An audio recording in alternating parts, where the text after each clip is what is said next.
Welcome back to the show, everybody. This is the Upper Tier Podcast. It's Friday evening, plenty going on tonight to keep an eye on. But we are bringing you a Shankly Sessions. This is a preview for the big Super Sunday. Some saying Liverpool's first big test. Every week seems to be Liverpool's new first big test, doesn't it? But it's Arsenal versus Liverpool live from the Emirates, 4:30 on Sunday. The Super Sunday. Another big test for Arne Slot and Liverpool to see how much they have progressed. Going to be a very interesting game. We're going to go into it. We're going to look at the lineups. We're going to look at the stats. We're going to take we're going to get team news. We're going to talk about both press conferences as well. We will go through the whole lot for you. We're also going to be keeping an eye on the League of Ireland, and we'll also be keeping an eye on the Premier League, the Friday night football from the King Power Stadium. Leicester City won, Nottingham Forest won. Nottingham Forest taking the lead with a lovely goal from Yates off the edge of the box. James Justin with a poor clearance. One it, they absolutely losing it on trying to play football out of his own 18-yard box. Never a wise idea. But Leicester City coming up. Harry Winks pulling the strings there. Ball into the box, and James Vardy from close in pokes it home. Under pressure there, I say, Jamie Vardy party. End to end at the moment, it has been in that game as well. It is half time, but we will keep an eye on it. Big game in the Premier League. Forest get the win here. They were leading earlier, and when they were leading, they were up to no less than 5th in the Premier League. What a job Nuno is doing for Nottingham Forest this season. So we'll keep an eye on that for you and everything else. If you can, folks, subscribe to the channel, hit the bell notification button, and of course, drop a like on the video. So important. We'll go through the League of Ireland now in a minute. Very, very interesting the way it's developing tonight as well.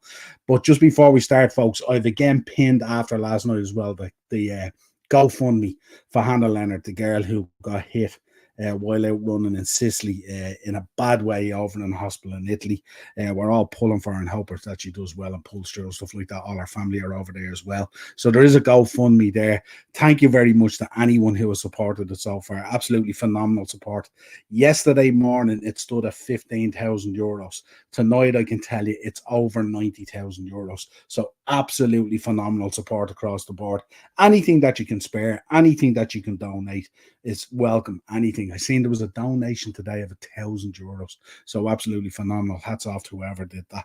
Phenomenal stuff. But if you can spare that, and please, if you could, as always. Okay, into the chat. Acers is there. Easy Liverpool victory. WrestleMania tickets, daylight robbery. I got mine. Just to let you know.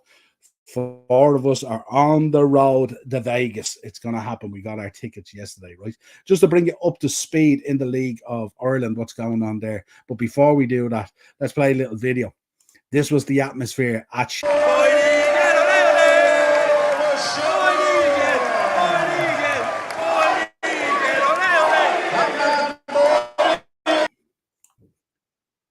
So there you go. That was the atmosphere at Talca tonight. Sean Boyd opening the scoring as you would expect for Shells. We will go through. If Forest win tonight, they will be 1 point behind Arsenal. There you go.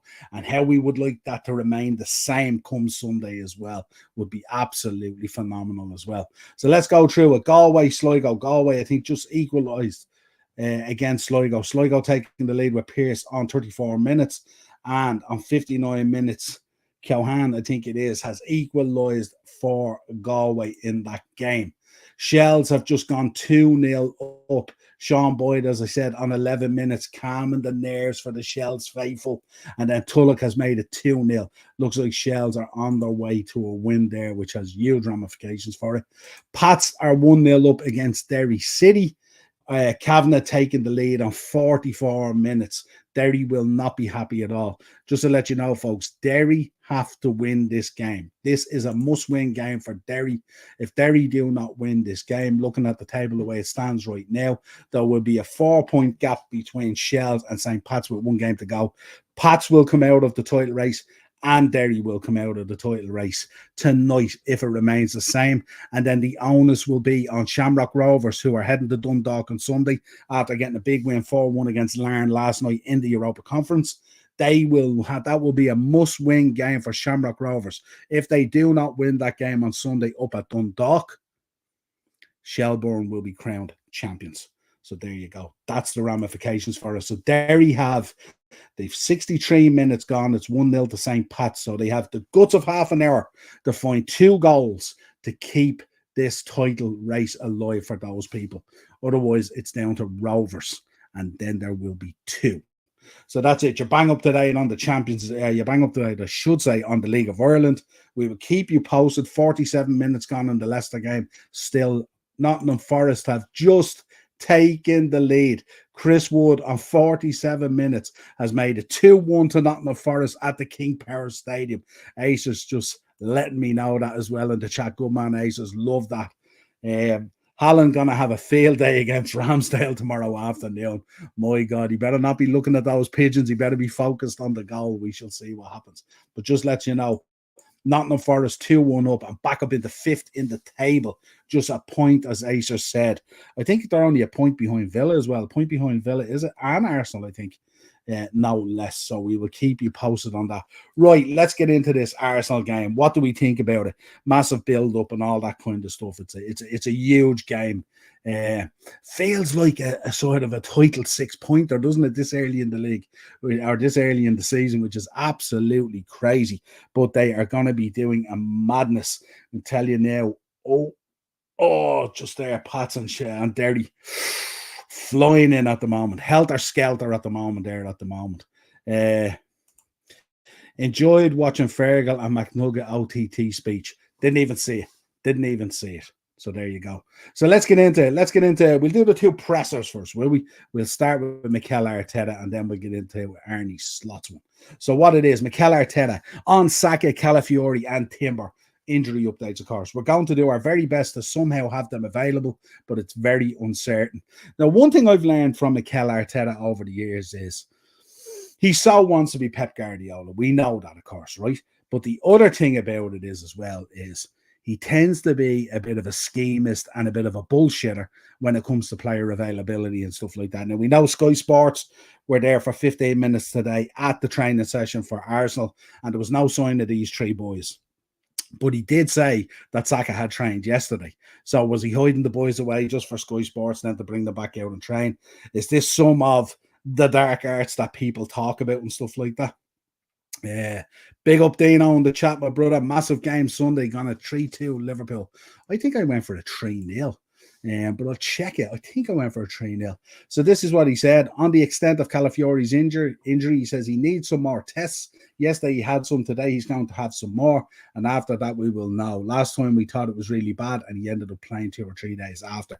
So let's see how it is. So that sounds like Calafiori's playing, doesn't it? Doesn't sound like Zinchenko. And I have the light-ups, but they're kind of fluid. He says on if he will make Sunday's game. I said the last time it happened, but this time it might be different. On if Saka has done any training. Yes, he has done a bit of training on the grass, just not in front of Sky Sports. The usual shithousery from Arteta, but we're used to that at this stage now. How far we can get him to Sunday, that's a different question. We have another day, which is a good thing, but we'll see. Now, we know that this guy forces the issue with Bukayo Saka plenty of times. He's even played him at times when he's had knocks and all that kind of stuff. So I would fully expect him to play him. On if Timber has trained. Timber, again, it's the first session that he could have some involvement. He's been out for a while. We expected him to be further back than where he is at the moment. But again, we have to wait and see. On how to replace the suspended Saliba. Well, we have different options. Players that have already played there before. It's true that the partnership has been very stable, as you said. He's played every single moment. He's not available. We have to find a different solution, which is something that, as a team, we need to be good at as well. So we'll talk about that when we go through the teams and stuff. I don't want to go through all this because this descends into kind of a lot of garbage and all that stuff, you know what I mean, and just the usual stuff from him and all. And I don't know what it is about these press conferences with Mikel Arteta. He tends to just go off on a tangent. In this one, he started talking about hard drives and all this kind of stuff. I really don't know where he's going. Just to let you know, folks, Sligo Rovers have taken the lead 2-1 against Galway United, and everything else is as you aware.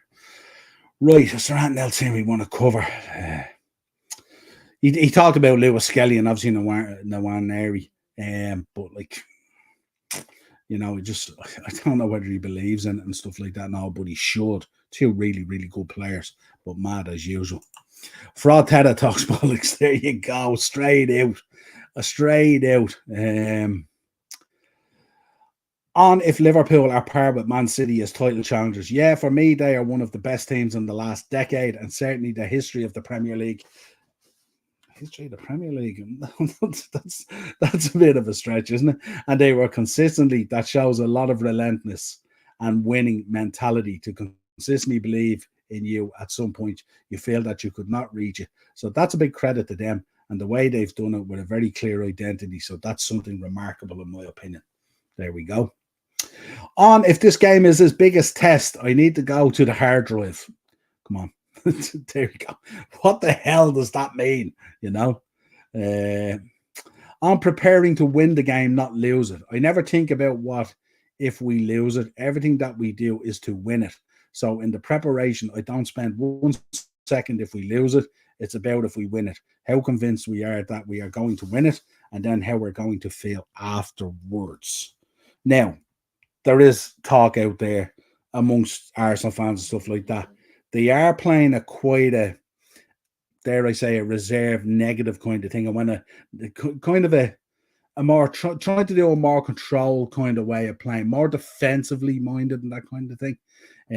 But we shall see. But one thing we have noticed as well, that they can, turn it on when they need to turn it on. I looked at the stats today between the two teams and stuff like that, just doing a comparison on them and stuff like that. And one of the things that kicks out is the main difference really is goals conceded. And they've conceded 8 goals and we've conceded 3. But 5 of the goals that they've conceded is when they've gone down to 10 men. So it's kind of been more a disciplinary thing more than anything else. And, the Declan Rice one, as weird as it was, we seen what happened. Trossard then booting the ball a bit away, we seen what happened. And then Saliba with that kind of ill-judged tackle, basically, when Ben White was coming across and he still had to beat Raya and they were a bit out from goal and stuff like that. But in that moment, I can see why a central defender would panic that way and make that challenge. So that's really what came out of his thought. Or if he thinks about the title race at all, I don't. When we won against Aston Villa, everyone was saying the same. If you lose this game, the second game of the season, what's next? And then you have to go to City and you have this and that. We cannot think like this in October. But the fact of the matter is that if Liverpool do pick up the win on Sunday, Arsenal will be 7 points adrift of Liverpool after 9 games. And that is definitely a reason for concern. Right, let's get into Arne's. Let's get into his one and see what he had to say. Right, where do we begin? We're trying to improve every single day, said Arne Slot, as he previewed the Liverpool's next challenge, Sunday's trip to Arsenal. He turned around and he said, on the toughest of the tests he expects against Arsenal on Sunday. I said before the game and after the game that I expect a lot from Chelsea this season, and I think they showed it also last Sunday at Anfield. They are a similar team to Arsenal when it comes to playing style. They also like to go with their full back inside and come into the same formation as Arsenal. But if you look at the last 2 seasons, Arsenal were far ahead of us, but also above Chelsea. So you would assume that playing Arsenal would be even more difficult. Fairly straightforward and stuff like that. Like I said, they platter the stats and all there and stuff like that, but the main one is the difference in the goals conceded, really. Everything else is pretty close. Pretty close. Games played 8, goals 15 each. Shots on target 47-49. Shooting accuracy 54 versus 55. There's nothing in it bar those 5 goals. So that's the main thing, Looking forward to El Clasico tomorrow night. Yeah, absolutely. Should be absolutely classic, as it always is. And 6 points behind City as well. Yeah, I'd imagine City are going to beat Southampton. On it being a statement that Liverpool were to win this weekend's game. We all know that taking points from your competitor is important, and nobody knows in this early stage who is going to be your competitor or your biggest competitor. But I think we all know that Arsenal will be one of them, and then dropping points against them or winning points against them, that is always important. So you're right. I think it was 3 draws and 1 loss against Arsenal and Man City last season. So if you use simple mathematics, if Liverpool could have won all 3 of them, I think the league table would have been a bit different. It's difficult to win an away leg against Arsenal, City, or all the other ones, but it's something we are we are trying on Sunday, definitely. On the excitement for matches of this magnitude, he says, in the life of a manager, and I'm talking about a manager, I don't know how it is for the players. The excitement is for 10 to 15 minutes after the game when you're all still on the pitch. You walk off it and then you already start to think, okay, what am I going to say to the players next when they all come in? And then afterwards you go to the press conference and then your focus is already on the next game. I love the way Arne Slot is just so definitive, down to the point, no fob, no nonsense, no gameplay. Just calls it as he sees it, just straight down. You know what I mean? And I like that about it. On how Liverpool start season compares to the targets he had set. It's not that if I start the season, I have targets to how many points you want to have after a certain amount of games. It is what I just said about the joy you have after a game is 10 to 15 minutes. And that's also the way I look at the fixture list. So it's always the next one you try to prepare and not looking too far ahead, because that's not of use. That's of no use in football. You don't go into the season thinking, after 10 games, I want to have so many points. So there you go, straight up again. On the durability and work ethic behind the team's defensive record, I think you say it in the right way. There are two reasons why we don't concede a lot. One of them is that most games, almost all of them, maybe except for one, we dominated and controlled that for large parts of the game. It helps if you dominate, if you have a ball, in order that you can't concede. But I also like that if we have difficult parts of the game or for large parts of the game, like we had against Chelsea, then the work rate is incredible not to concede. And that is something that's very important. If you combine that with having the likes of Virgil and Ibu and the two goalkeepers we've used until now, some would say three, that is probably one of the reasons, these three elements, why we haven't conceded that much. And then to be aware of the fact that we also have Jarell Kwanzaa and Joe Gomez. We are in a good place when it comes to centre backs, and goalkeeper speaks for itself, I think. Great point. On the impact of playing three successive away games at Leipzig, Arsenal, and Brighton, that's part of our lives. That's also what the players are used to. If they play Champions League or, like last season, Europa League, you know these challenges are there. You also know they are experienced in this, how to take care of their body, what to do immediately after the game, and in the days after to prepare themselves in the best possible way. Don't need to go any further than that. What he's basically saying is these players are experienced enough, they know what they should be doing, and that should not be a factor. I like the way when he's challenged on these things and stuff like that, he knocks it down. Yeah, nothing else major in there. So that's his presser, and that's Arteta's presser. There wasn't a huge amount in it. I mean, like, you know what you're kind of getting with Arteta as well when it comes to these press conferences and stuff like that. Right, just to bring you up to speed on the League of Ireland. Leicester, first of all, in the Premier League, Leicester 1, Nottingham Forest 2 on 61 minutes gone there. In the Premier League, we have 75 minutes gone.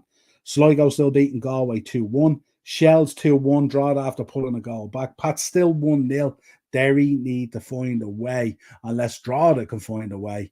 Waterford and Bohemians after 77 minutes is 0-0. That is where we are at the moment, folks, just to keep you up to speed on that. Right, let's look at the two teams and what we picked out here. And when you look at both of these teams, what we want to look at. For Liverpool, we have Kelleher and goals. I don't think there's going to be that much change, to be honest. And this is why I often wonder about Arteta. Maybe with some teams you can kind of play this kind of like game in terms of who's available and not available and all this kind of thing. But I don't think that's going to change. Like if you look at the Arsenal side there, right? I have Zinchenko in there at the moment at left back. Okay. Now that could be Calafiori. But whether that's Zinchenko or Calafiori, that's not going to change the fact that Mo Salah is going to play right-sided forward. So nothing's going to change. So I think with Slot and the way his team is established and stuff like that, yeah, you could turn around and make a case. Maybe Curtis comes in for Dom, but I think he'll want Dom's work rate in there. I think we will see Curtis in the game, because I know Curtis actually relishes a game against Arsenal at times as well. You could make a case for Cody Gakpo or Luis Diaz, but there's not going to be wholesale changes. There's no game to play here. They know how we set up. They know how we play. So he doesn't need to turn around and go, oh, I'm not too sure if Luis Diaz is going to be fit or anything like that. No, there's no need to play this game. So that's why I always find it weird with Arteta. If you want to play that game with other teams where it affects them. You're not going to derail Arne Slot. You're not going to change Liverpool's plans. This is the way it's going to be. So that's our team. Dom in midfield, Gravenberch, McAllister, Salah on the right, Darwin in the middle, and Luis Diaz on the left. Now, again, there could be a case for Gakpo. There could be a case for Curtis Jones. But again, there wouldn't be huge changes. The same on the Arsenal side. You're looking at there. Raya in there. If Timber's available, he will go in there. Ben White to pair up with Gabriel in the middle, I would imagine, and either Zinchenko or Calafiori. If it's Zinchenko, Mo Salah will be absolutely licking his chops. It's now 3-1 to Nottingham Forest, folks. Just check and get you the goal scorer there as well. Hang on 1 second. Where are we? It's Sky Sports Studio here at the moment. The goal scorer, Chris Wood, with a second one, making it 3-1. It looks like that could be Forest picking up the points at the King Power after Jamie Vardy had equalised. Just to let you know, it's as you were in the League of Ireland as well, just to keep you updated. Midfield, they're looking at Moreno, Thomas Partey and Declan Rice. That might change slightly. You're looking at going in there, feels like it's kind of 3 DMs and stuff like that. So you ask yourself, where's the creativity going to come from? And then it looks like Saka. For me, I think Saka's probably going to play. But what version of Saka are we going to get? Only back from that knock. Is he going to be fit? Will he be playing with a knock? Will he be carrying an injury? Who knows? Havertz up the middle and Martinelli on the left. And I think Martinelli's kind of been the most disappointing one this season from some respects as well. Just hasn't played well. Struggled to find form. Also struggled to find form for his national team as well. So we will see what happens there. But I think Liverpool at the moment, looking at both those lineups, could go in there with a huge amount of confidence to go in there and come away with the 3 points. And that should be our desire on Sunday. I don't think we've gotten the fear from that Arsenal side. They've shown over the last number of weeks that there is a lack of confidence there at the moment. It'll be interesting to see with Gabriel Marshall in the defence there with Ben White. Ben White potentially switching into central defence from out on the wing, how he will cope with that and stuff. And there's no need for us to get dragged down into the shithousery and all the other stuff that goes on. Just stay calm, stay controlled, play our game, keep the balance well and all that kind of stuff, and we should be all right. But we shall see what happens. Acers is in. Timber will be Gabriel partnership. White is god awful in centre back. Maybe we will see. That could be the case as well. If Timber is also carrying a knock as well, maybe central defence is where you might want them to be as opposed to working the wing. So we shall see. But that's kind of in and around. Again, you could have Calafiori in there for Zinchenko. I don't know if there's a whole lot available to them in midfield. I'm not too sure on Jorginho and stuff like that, but we can take a look. But this is kind of in around what you're talking about at the moment. I think if Saka's out, then there's bigger decisions to be made. But I think there's a lot of spoofing going on at the moment when it comes to actual line-ups. Now, let's run down through it here. Obviously, we know Arsenal coming in from a 1-0 win against Shakhtar Donetsk, a real blunt sort of game as well. A game that should have set them up nicely and give them a bit of confidence going into this game. But really struggled. For us, we played against Leipzig, won 1-0, had more chances and stuff like that. Gave up a few chances as well to Leipzig. But I think once again, demonstrating the strength of our defence. And when I talk about our defence, I talk about the whole team defending as a unit. So impressive to see when you see Salah coming back, when you see Gakpo coming back, or Diaz coming back, Darwin even dropping back in, when you see Gravenberch and all these different players just dropping back in, defending for their lives, for the whole team and stuff like that. It's so impressive to see, and certainly one to watch. Acers, Diaz will have a field day if Timber isn't match fit. Absolutely. And this is the risk that he runs. But I think it's kind of, if you look at it at the moment, it's backs to the wall for Arsenal at the moment. The thoughts of being 7 points behind after 9 games would be a very tough position to be in. Let's go down through it then. Let's see what they're saying here. We're pretty much familiar with the form at the moment. Arsenal losing to Bournemouth last week. Ryan Christie with the opener. What a set piece that was. What a training ground set piece it was. Really, really impressive. Team news at the moment. So Tierney's obviously out at the moment. Tomiyasu is out at the moment. Calafiori, a doubt. Timber, a doubt. Saka, a doubt. 90 million Adidas deal. Yeah, absolutely. I think they were saying 60 million or 90 million euro probably. Yeah, looks massive. All right. But we got gassed up when we did the Nike deal. And that hasn't exactly set the world alight, and a lot of that money hasn't seen its way to the turf, if you like, On our side at the moment, Quavine is in, obviously, for Alisson. Interesting update from the gaffer today. Still not sure on Alisson's update and stuff like that, when he will be back. He said he didn't expect him to be back for the Brighton game, but I wonder, will we see him before the next international break? It would be cool to have Alisson back. But listen, Quavine, what a game Quavine had the other night. As I said before, the best number 2 in the league. Never have a problem when he comes in. Doesn't create any anxiety at all. He's a very, very good keeper. The way he was spraying the ball around the other night and the saves he made and all, he was electric. Harvey obviously still out with the foot. Diogo Jota will miss the game, apparently, with an abdominal issue. I think it's more a ribs than abdominal, but we should see. And Federico Chiesa and Connor Bradley also both out. Not sure on the Chiesa situation. I did preface this in the summer when we were buying him and all, and people were getting gassed up and saying, it's a no-brainer because it's 12 million and it's this, that, and the other, and blah, blah, blah, blah, blah. And I said, no thanks, but listen, that's the way it goes. And hopefully he'll come back and maybe find his fitness and maybe he can come in. I know the gaffer mentioned the other day as well, he was struggling to get up to speed with fitness and with the league and stuff like that and all, but at what point do you get up to speed? We're nearly, 3 months in at this stage fully. Alisson will be back for Real Madrid game in November. Yeah, I think he might be back a little bit sooner. The gaffer didn't want to give much away today, but I think he felt that way, So as we said, looking at the teams there, Raya, Timber, White, Gabriel, Zinchenko, Marino, Partey, Rice, Saka, Havertz, and Martinelli. For us, as we said already, Kelleher, Trent, Konate, Van Dijk, Robertson, McAllister, Gravenberch, Salah, Szoboszlai, Diaz, and Nunes in the middle, causing the havoc, hopefully. Let us know your predictions in there as well in the comments, folks. And if you can, don't forget I mentioned whatever you can do for the family at the moment who's gone through absolute hell. I would imagine any money you could spare would certainly help that cause. I'm going to go for a 3-0 win to Liverpool. I think it's going to be a comprehensive win. I think we're going to lay down a marker. And I think there's going to be a lot of talk about Liverpool next week and title races and Arne Slot and all this kind of stuff. And I actually think, and I said it today I was in the chat on Jack's show on Anfield Road TV. Check out his preview as well. I turned around in that chat and I said, I'm actually more worried about the Brighton games than I am about the Arsenal games, looking at the start that Brighton have made to the season and how they are playing.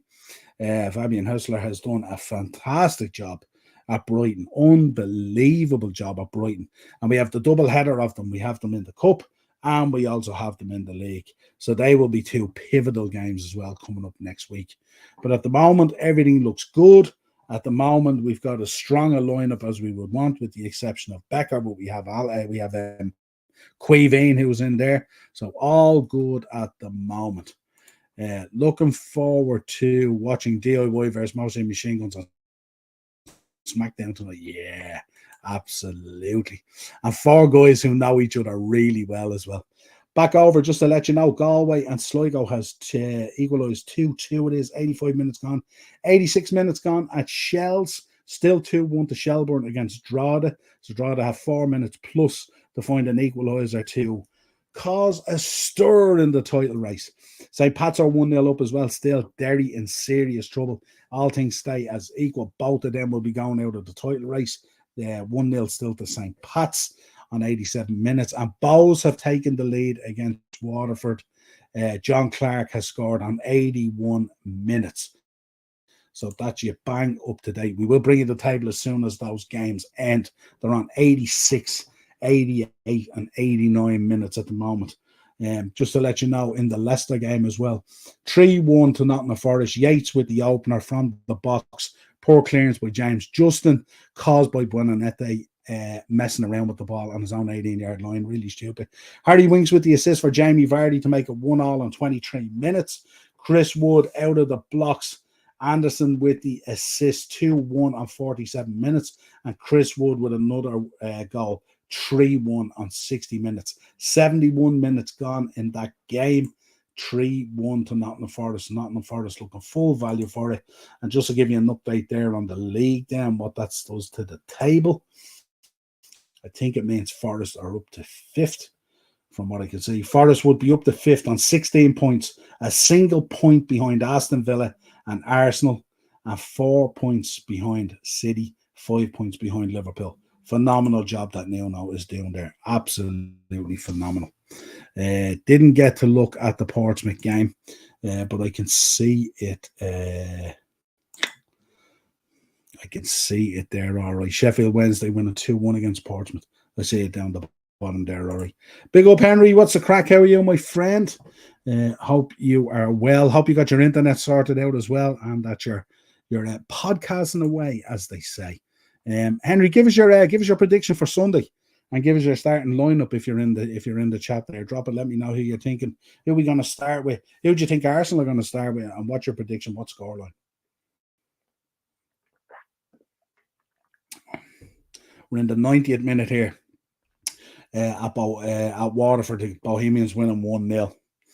Bit of a spin back tonight for them from Waterford as well. They'd want to take the points, wouldn't they?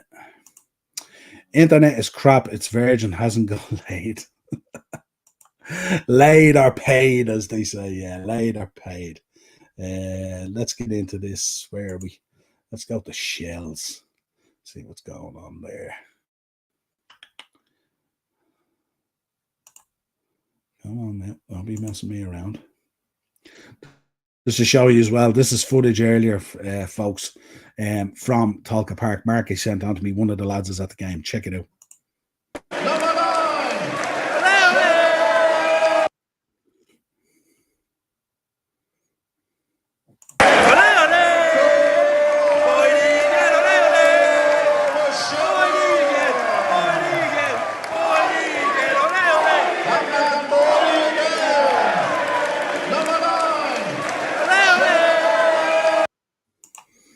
And that, folks, is before kickoff. Shelburne with a dangerous attack here in the box against Drogheda. How they would love another goal to finish this off. Anxious, I'm sure, at 2-1, 89 minutes gone. We are staying for it. Acer, stuff our madness at the moment. Yeah, absolutely. What a slide there the other day as well. But Shells at the moment on the attack. I will keep you updated on that. Let's go. Where are we? Corner kick, the Shells coming in. I don't think a whole lot. We're into added on time now at St. Pat's. 1-0 to St. Pat's against Derry. So it looks like it'll be all down to Drogheda.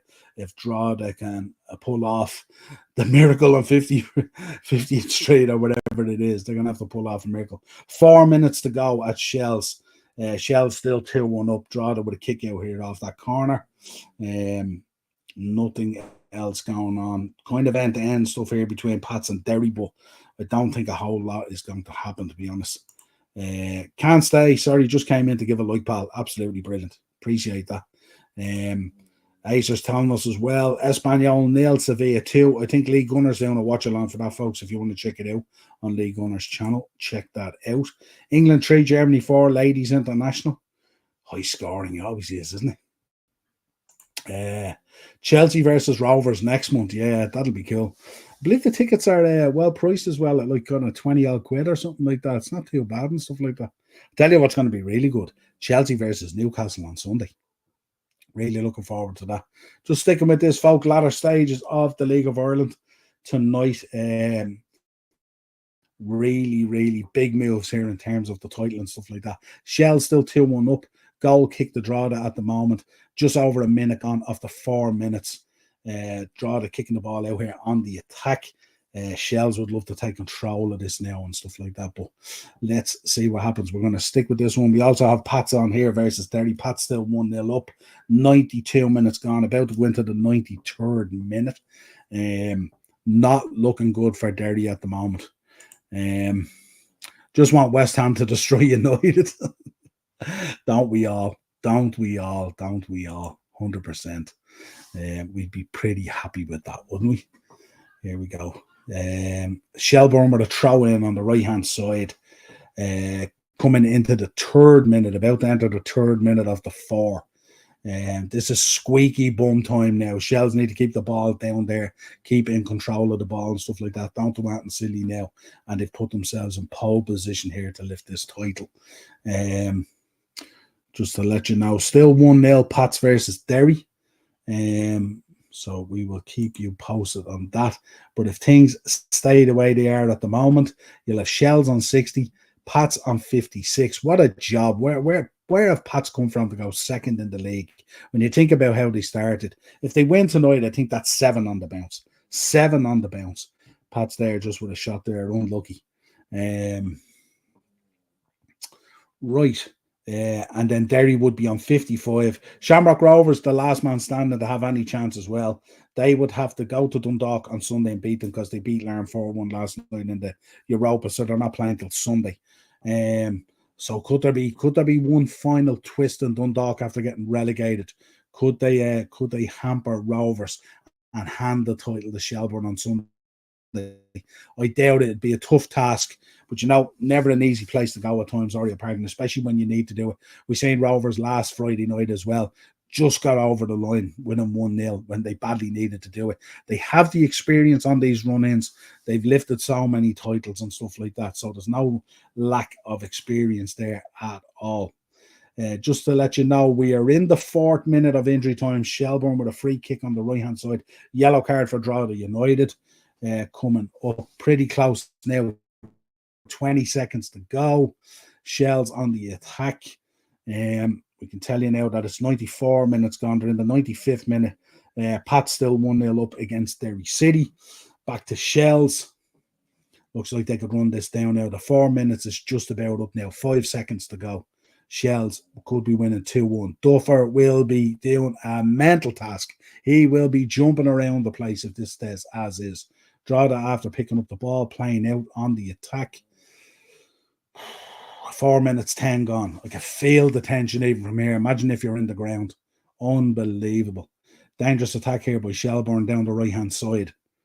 Let's see what happens. Acers, let's get into it here. That Onana double save last night was insane. Jose Mourinho's reaction, was unreal. UFC 308, Whitaker as well, isn't it? Whitaker friends, Hampshire or whatever it is, that's going to be quality. Can't wait for that. And nice that it's an early one as well. The late nights nowadays just kill me. So we'll have to have a look at that. Ball safe, Drogheda. I think this could be it now. 4:48, nearly 5 minutes, heading into nearly the 6 minute this stage. It has finished 1-0 between Pats and Derry. Derry are out, and the match has ended at Shells as well. 2-1, Shells winning. So the table, as you can see there, Shells on 60, St. Pat's on 56 in 2nd position, Derry on 55 in 3rd, and Rovers in 4th on 55. Only Rovers winning on Sunday at Dundalk can affect this title. If Rovers fail to do anything other than win, and they do have a slight edge in the goal difference, 13 goals to Shells 12. This is tight as a duck's backside, folks. Rovers have to win on Sunday. If they don't win on Sunday, and less than a win, Shelbourne will be crowned champions. So just to let you know, that is the roundup on that. So there you go. That is your League of Ireland update, and also your preview for Arsenal versus Liverpool this Sunday. What a game that's going to be. We'll have our eyes on both, won't we? Because we'll be looking as well, because Rovers versus Dundalk, I think, kicks off at 5:45 as well. So it should be absolutely fascinating. Folks, again, just to mention the GoFundMe, if you can help the girl out as much as you can. I know I keep on saying it, but it's close to our hearts here.